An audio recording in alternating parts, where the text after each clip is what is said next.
Automobile കേസിൽ 2 പ്രതികൾക്ക് ഹൈക്കോടതി ജാമ്യം അനുവദിച്ചു. ആഷിഫ്, ഷിയാസ് ടി എസ് എന്നിവർക്കാണ് ജാമ്യം അനുവദിച്ചത്. ദീർഘകാലമായി ജയിലിൽ കിടക്കുന്നതും വിചാരണ ആരംഭിച്ചിട്ടില്ല എന്നതുമാണ് ജാമ്യം അനുവദിക്കാൻ കാരണം.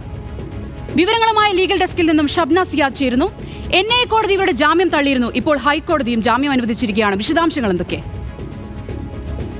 IS-ലേക്ക് യുവാക്കളെ റിക്രൂട്ട് ചെയ്യാൻ കേരളത്തിലെ സംഘടനയുടെ ശാഖ രൂപീകരിച്ചെന്ന കേസിൽ അറസ്റ്റിലായ 2 പേർക്കാണ് ഹൈക്കോടതി ഉപാധികളോടെ ജാമ്യം അനുവദിച്ചത്.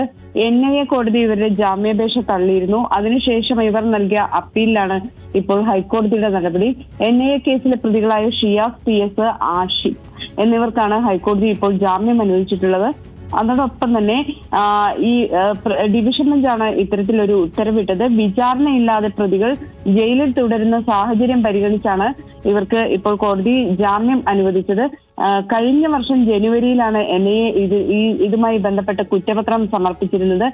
നേരത്തെ ഖത്തറിൽ ജോലി ചെയ്യുന്ന ആഷിഫും നബീലുമാണ് IS-ന്റെ ശാഖ രൂപീകരിക്കുന്നതിൽ പ്രധാന പങ്കുവഹിച്ചത് എന്ന് NIA കണ്ടെത്തിയിരുന്നു.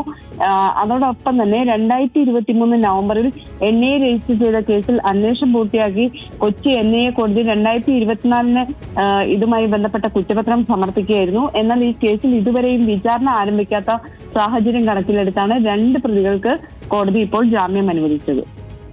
ശരി, ഷബ്ന ഷിയാദാണ് വിശദാംശങ്ങൾ നൽകിയത്.